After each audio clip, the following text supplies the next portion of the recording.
नमस्कार दोस्तों, कैसे हैं आप सभी। तो दोस्तों आशा करता हूं आप सभी बहुत अच्छे होंगे और स्वस्थ होंगे और आपकी एसएससी जीडी और यूपी पुलिस की तैयारी बहुत अच्छे तरीके से चल रही होगी। तो दोस्तों इसी बीच में आज आपका मैथ्स और ट्रिक का जो क्लास है, क्लास नंबर 6 है और इस क्लास नंबर 6 में मैं लेकर आया हूं आपके लिए वर्ग वगैरह, क्यूब वगैरह के जो क्वेश्चन आपसे पूछे जाते हैं वो आपको किस प्रकार से करने होते हैं। देखिएगा, इस क्लास में आपके 3 या 4 क्वेश्चन रहने वाले हैं और चारों क्वेश्चन ऐसे हैं जो कि बार बार एग्जाम में पूछे जाते हैं। भले ही आपको यही क्वेश्चन देखने को ना मिले पर इनके आधार पर आपको क्वेश्चन देखने को मिलते हैं। तो आपको क्या करना है, इस क्लास में बने रहना है और गारंटी के साथ कहता हूं जब भी आपको इस प्रकार का क्वेश्चन आएगा तो आप उसको विद इन सेकंड करके आ जाओगे। तो आपकी जैसे कि आपकी 5 क्लास हो चुकी है, अगर आपने वो क्लास नहीं देखी तो इस क्लास को देखने के बाद उन क्लासों को देखो और हमारे प्रैक्टिस सेट से जुड़ो, क्योंकि मैं आपको कराने वाला हूँ 60 प्रैक्टिस सेट। कितने प्रैक्टिस सेट? 60 प्रैक्टिस सेट कराने वाला हूँ, मतलब हर चैप्टर का हर प्रैक्टिस सेट अलग अलग होने वाला है। ठीक है, तो आप जुड़ जाओ और जिससे कि आपकी तैयारी बेहतर से बेहतर हो सके। तो इसी बीच अपना क्वेश्चन नंबर बन सकते हो, मतलब वन देखो क्लास, मतलब क्लास कौन सी आपकी 6 का। ठीक है, तो क्वेश्चन नंबर 1 कहता है, बहुत ही सिंपल क्वेश्चन है कि किसी संख्या के वर्गमूल का 1/3 भाग 0.001 है। क्या कह रहा है यार कि किसी संख्या के वर्गमूल का 1/3 भाग 0.011 है। तो अब भाई साहब आपको इतना क्वेश्चन दे रखा, तो कहने का मतलब यह है कोई संख्या है उसका हमें मान निकालना है। तो हमने क्या काम करा, किसी संख्या के वर्गमूल का, तो कोई संख्या हमने मानी x। वर्गमूल की बात करेंगे तो हमने क्या चढ़ा दिया, इसमें स्क्वायर चढ़ा दिया। वर्गमूल का 1/3 भाग, तो 1/3 हमने 1/3 की मल्टीप्लाई कर दी। भाग कितना है? 0.001। ठीक है, 0.001 है। अब हमें क्या करना है, इस संख्या को सोल्व करना है और x का मान हमें निकालना।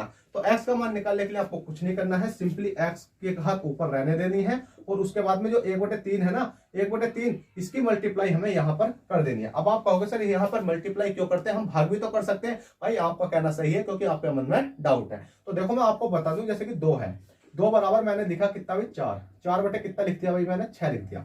अब 2 है, 2 बराबर 4/6 मैंने ये संख्या लिख दी है। अगर आप इस संख्या को मैं आपसे बोलूं कि इसको सोल्व करो, तो आप सोल्व कैसे करोगे? तो देखेगा हमेशा जब भी इस प्रकार की कोई संख्या आती है जैसे बराबर के केस में, तो जो ऊपर वाली संख्या होती है ना, ऊपर वाली संख्या, तो इस वाली संख्या से इसको तो हम क्या करते हैं, भाग करते हैं। कहने का मतलब यह है कि इस वाली 2 से काटेंगे, से 2 दूनी 4, 2 से इस प्रकार से काटते हैं। अब हमें क्या करना होता है, जो नीचे वाली संख्या होती है इसकी करते हैं मल्टीप्लाई। तो 3 दूनी कितना हो जाएंगे भाई, अब 6 दूनी कितना हो जाएंगे आपके 12 हो जाएंगे। अगर आप इसको कैलकुलेशन करोगे ना अच्छे तरीके से, तो आपका आंसर बिल्कुल अच्छे तरीके से आने वाला। कैसे कि अगर ऊपर वाली संख्या को हम देते हैं भाग और नीचे वाली संख्या को करते हैं हम मल्टीप्लाई। तो इसी प्रकार से हमारा क्वेश्चन ये वाला है, तो क्योंकि हमें करनी है यहाँ पर मल्टीप्लाई। कैसे करनी है भाई, देखो बराबर में 3 का मल्टीप्लाई इधर करेंगे तो कितना हो जाएगा भाई, आपका 3 हो जाएगा। तो हमारा कितना आ जाएगा, 0.003 हो जाएगा। अब आप कहोगे कि ये वाला जो स्क्वायर है मैं इधर ले जाऊं, हाँ भाई ले जा सकते हैं। क्यों? बहुत आसानी से, क्योंकि इसमें कुछ मतलब ही नहीं है ले जाने का, जहां मन करा वहां लगा दो। भाई घर की सरकार नहीं है, जहां मन करता वहां लगा दो। जब तक आपका कॉन्सेप्ट क्लियर नहीं होगा जब तक आप लगा नहीं सकते। मैं बोलने लगूं कि ये हो गया x बराबर 0.003 और ये वाला स्क्वायर मैंने कहा चढ़ा दिया भाई, यहाँ चढ़ा दिया। तो आपके मन में तुरंत डाउट आएगा, पढ़ाने को मैं इतना ही पढ़ा देता, ये बिल्कुल सही है, पर आपके मन में डाउट आएगा सर ये वाला स्कोर इधर से इधर कैसा आया। क्योंकि भाई ये इसलिए आया क्योंकि हमने क्या काम करा है, इधर वाली जो संख्या है, देखेगा मैं इसको हटा ही देता हूं अभी, कि ये वाली जो संख्या है ना, ये वाली और ये वाली संख्या, तो मैंने क्या काम करा, दोनों साइड पे स्क्वायर कर दिया। देखिए इधर एक पे था, इधर दोनों साइड पे स्क्वायर कर दिया। तो मुझे पता है इस स्क्वायर से तो ये वाला अंदर वाला स्क्वायर कट गया और ये वाला स्क्वायर तो है ना, ये बचा हुआ रह गया। तो अब आपका x बचा और 0.003 है। और अब हमें इस मतलब x बराबर हमें अब निकालना है।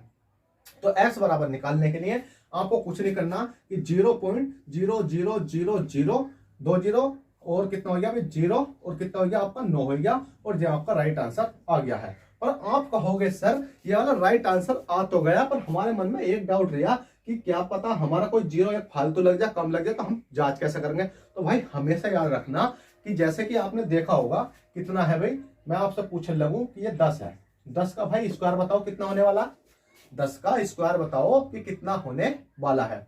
तो जल्दी बताओ कितना होने वाला, बताओ। तो 10 का स्क्वायर आपका होगा 250 होने वाला है। अब आपने देखा होगा कि जो एक जीरो है ये कितने जीरो बना दिया बाहर निकलने के बाद, 2 जीरो। तो इसी प्रकार से जो एक जीरो था इनने कितने जीरो बनाए, 2 जीरो। एक जीरो ने कितने जीरो बनाए, 2 जीरो। तो इसी प्रकार से जो 3 है ना, 3 3 3 9, तो हमने 9 कैसे लिखते हैं 3 3 9, तो इस प्रकार से आपको सही माना जाता है। तो 0.9 लिख दिया, तो इस प्रकार से आपके 5 जीरो और एक 9 आपका आ चुका है। ठीक है, इसी प्रकार से आपको ये पैटर्न फॉलो करना है।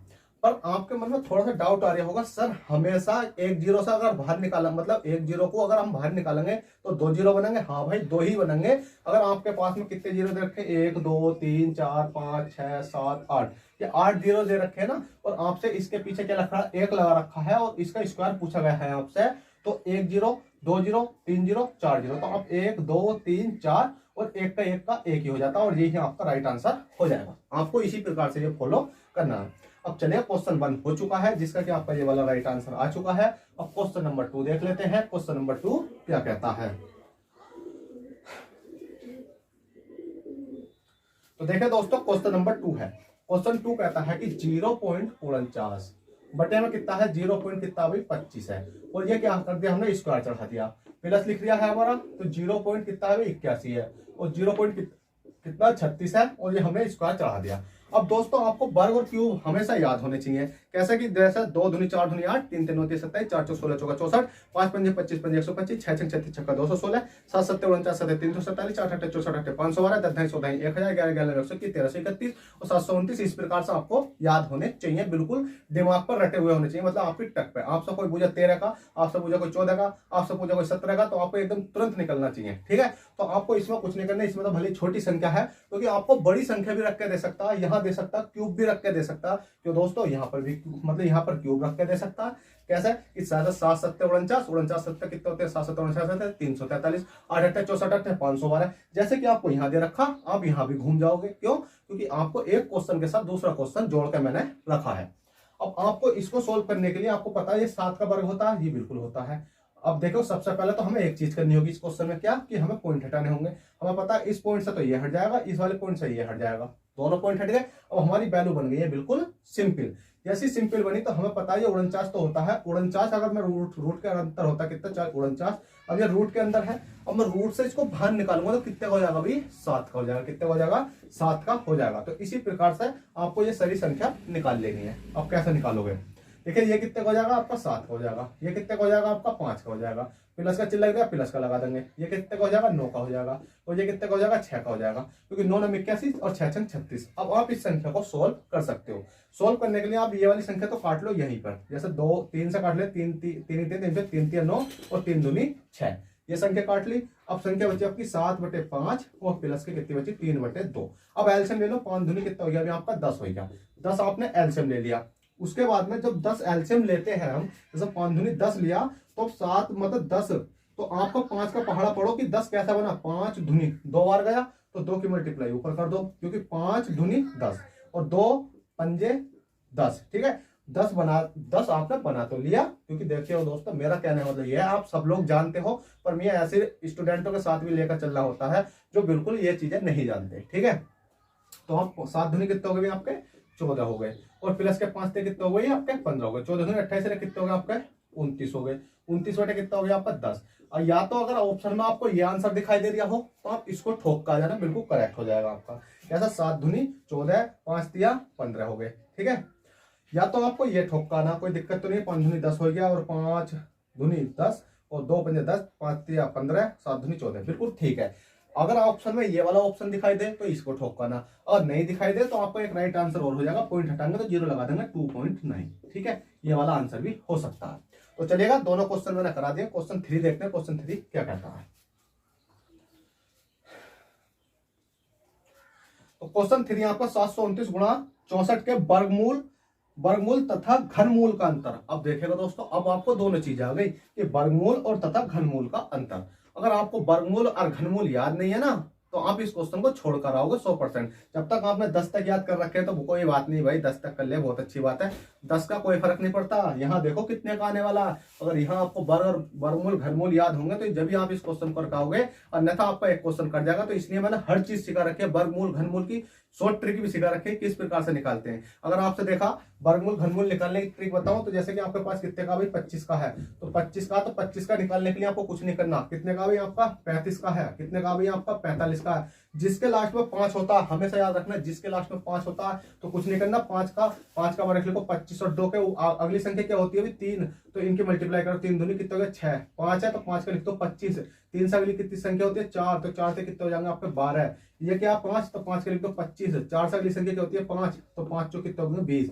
ये सिर्फ ट्रिक कहाँ काम करती है, ये ट्रिक तो काम करती है सिर्फ आप पे जिसके लास्ट में 5 होता है, और आप कहोगे सर अलग कैसा करती है, तो अलग भी बता देता हूँ। अलग इस प्रकार से करती है, जैसे कि आपको दे दिया मैंने कितने का 24 का दे दिया, 24 का निकालो, किसका निकालो भाई 24 का निकालो, तो जैसे आप 24 का निकालोगे तो 4 चौक कितने होते हैं 16, इसका वर्ग याद होना चाहिए 16 का, मतलब 4 का 4 चौक 16, 2 का याद करो 2 दूनी 4, 4 लिखते हैं हमेशा जीरो के साथ लिखते हैं, अगर आपसे 3 3 9 पूछा गया तो जीरो के साथ ही लिखना है, ठीक है हमेशा। तो उसके बाद में आपको क्या करना, 4 चौक 16 हो गया, 2 दूनी 4 हो गया, अब 4 दूनी 8 और 8 दूनी 16, मतलब 4 2 और इस वाले स्क्वायर की आपको मल्टीप्लाई करनी है, तो 4 दूनी 8 दूनी कितने हो गए आपके 16 हो गए। ये वाली संख्या हमको आपको हमेशा छेक कर रखनी है, मतलब ये छोड़नी है लास्ट वाली संख्या, उसके बाद में जो अगली संख्या उनमें आपको मतलब वो संख्या नीचे लिखनी है, तो 6 का 6 हो जाएगा, 6 कितने हो गया 7 हो गया, 4 कितने हो गया 5 हो गया। चाहो तो आप 24 का वर्ग कैलकुलेशन करके भी देख सकते हो, यही आने वाला है। जैसे कि आपको यहाँ दिखाऊं कि आपको देखो अब ये क्वेश्चन है, इस क्वेश्चन को समझो और सब चीज छोड़ो। क्वेश्चन कहता है 729 और गुणा 64 के वर्गमूल तथा घनमूल का अंतर। तो सबसे पहले तो वर्गमूल और घनमूल बना लेते हैं हमें। कितना अभी 700, कितना अभी 729 गुणा कितना अभी आपका 64। अब इसका क्या बात करी गई है हमें वर्ग की, तो हमने वर्ग लगा दिया, और वर्गमूल तथा घनमूल का अंतर, अंतर की बात करेंगे तो हमें माइनस करना होगा, और हम क्या लिख सकते हैं अभी आपका 729 और गुणा कितना लिख सकते हैं 64, ठीक है। अब इसकी बात करेंगे हमें क्यूब की, इसकी बात करेंगे भाई यहाँ क्यूब लगा देते हैं और यहाँ माइनस कर देते हैं, क्योंकि दोस्तों उसने कहा कि पहले तो लगा गया वर्गमूल तो हमने वर्ग कर दिया, उसके बाद कहा गया घनमूल तो हमने क्या कर दिया घन कर दिया। अब हमें इनका अंतर निकालना, ठीक है, तो इसका संख्या निकालो, इसकी निकालो और उसके बाद में अंतर कर देना। तो हमें 729 तो होता है, वो कितने का होता है भाई, जब वर्ग की बात की तो भाई 27 का होता है, कितने का होता है अभी 27 का होता है। अब जब कहा गया कि 64 कितने का होता है, तो 8 का होता है, कितने का होता है अभी 8 का होता है, बताओ जल्दी से 8 क्या होता है 8 8 64, भाई बिल्कुल करेक्ट है। उसके बाद में 729 की बात करेगी तो क्यूब कितने का होता है अभी, तो अब आपको याद होना चाहिए। आप कहोगे कि 5 पंजे 25 से पंजे 125, 6 छक 36 छक्का 216, 7 7 49 7 343, ये कितना है 729 है, 8 8 64 8 512, 8 का भी 9 नम 81 नंबर 729। तो आपके मन में आएगा जब आपको याद होगा तो 9 नम 81 नंबर 729, तो ये कितने हो जाएगा भाई 9 का क्यूब हो जाएगा।